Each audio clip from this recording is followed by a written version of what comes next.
நேற்றைய தினம் நாங்கள் கண்டி அரசாங்க அதிபரோடு சந்தித்த வேளையிலே கம்பளை பிரதேசத்திலே உயிரிழப்புகள் 19 தான் என்று அவர் ஒரு பத்திரிகையை பார்த்து சொல்லுகிறார். நாங்கள் சென்ற முதலாவது இடத்திலேயே 22, 26 உடல்கள் அன்றைய தினமே தோண்டி எடுக்கப்பட்டிருக்கிறது. இன்னும் 50க்கு மேற்பட்டவர்கள் உள்ளே இருக்கிறார்கள் என்று அந்த ஊரார் சொல்லுகிறார்கள். அப்படியாக பல இடங்கள், பல கிராமங்கள் பேரழிவுக்கு உள்ளாகி இருக்கிறது. அந்த இடத்துல இனிய மக்கள் போய் திரும்பவும் வாழ முடியாத அளவுக்கு மலைகள் அதிர்ந்து அசைந்து கீழே விழுந்திருக்கின்றன. அது ஒரு இடத்துல மட்டும். நேற்றைய தினம் பதுளை மாவட்டம், நுவரேலியா மாவட்டம் போன்ற இடங்களிலேயும் பாரிய இழப்புகள் ஏற்பட்டிருப்பதை நாங்கள் அவதானித்திருக்கிறோம்.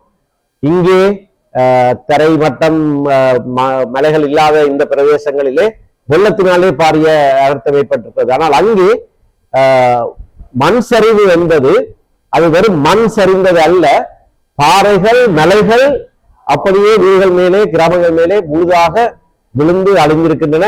நாங்கள் சென்று உரையாடிய மக்கள், தமிழ் தேசிய மக்கள், முஸ்லிம் மக்கள் எங்களை கண்டவுடன் அழுது பேசினார்கள். எங்களை பார்க்க வந்தது ஆறுதலாக இருக்கிறது என்று சொன்னார்கள்.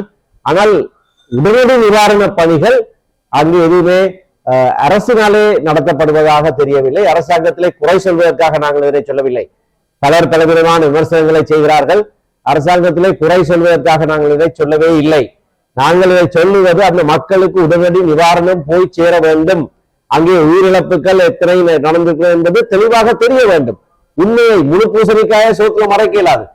அங்கே போகிறவர்களுக்கு தெரியும். நூற்றுக்கணக்கானவர்கள் வந்திருக்கிற போது 10-15 பேர் தான் வந்திருக்கிறார்கள் என்று முகத்தை இறுக்கமாக வைத்துக் கொண்டு அரசாங்கம் பதில் சொன்னால் அதை நாங்கள் ஏற்றுக்கொள்ள முடியாது. இந்த வேளையிலே அரசுக்கு எதிராக பேசக்கூடாது என்ற தோரணையிலே எவர்களை விமர்சிக்க கூடாது. உண்மை வெளிவந்தால்தான் இந்த நிவாரணப் பணிகளும் சரியான விதத்திலே நடைபெறும்.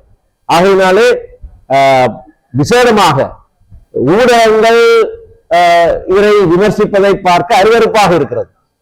செய்தியை பிரசுரிப்பதுதான் அவர்களுடைய வேலையாக இருக்க வேண்டுமே தவிர செய்தியின் பின்னணியிலே தங்களுடைய கிரிக்கெட் கமெண்ட்ரி மாதிரி பந்துக்கு பந்து அவர்கள் விமர்சனம் செய்து கொண்டிருப்பது அருவருக்கத்தக்க செயல்.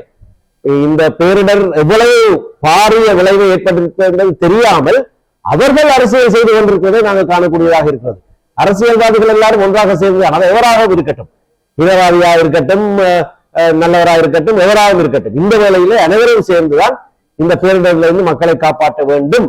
இந்த அரசாங்கம் இன்றைக்கு அவர்களோடு நாங்கள் சேர்ந்து செயற்படுவதற்கு தயாராக இருக்கிறோம் சொல்கிறோம். ஆழி பேரலை வந்த வேளையிலே வடக்கு கிழக்கிலே பீட்டாம்ஸ் என்கின்ற ஒரு கட்டமைப்பை அன்றைய அரசாங்கமே விடுதலை புலிகளோடு சேர்ந்து ஏற்படுத்தியது என்றால் அந்த பிரதேசங்களிலே ஆளுகை செய்தவர்கள் அவர்கள். அந்த வேளையிலே அதை கூட தடுப்பதற்கு நீதிமன்ற படியேறின ஜேவிபியினருடன் கூட சேர்ந்து நாங்கள் செயற்படுவதற்கு தயாராக இருக்கிறோம் என்றால் வேற எவரோடு சேர்ந்து நாங்கள் செயற்பட மாட்டோம். எல்லாரோடையும் நாங்கள் சேர்ந்து செயற்படுவோம். பாரிய இடர்வேளையிலே இந்த கட்சி அரசியலை பின்னே வைத்துவிட்டு செயற்படுவது அத்தியாவசியம் என்பதை திரும்பவும் நாங்கள் வலியுறுத்துகிறோம். அரசாங்கம் தானாக முன்வந்து அனைத்து கட்சிகளையும் அனைத்து இந்த வேலை திட்டத்திலே செயற்பட வேண்டும் என்பதுதான் எங்களுடைய விருப்பம்.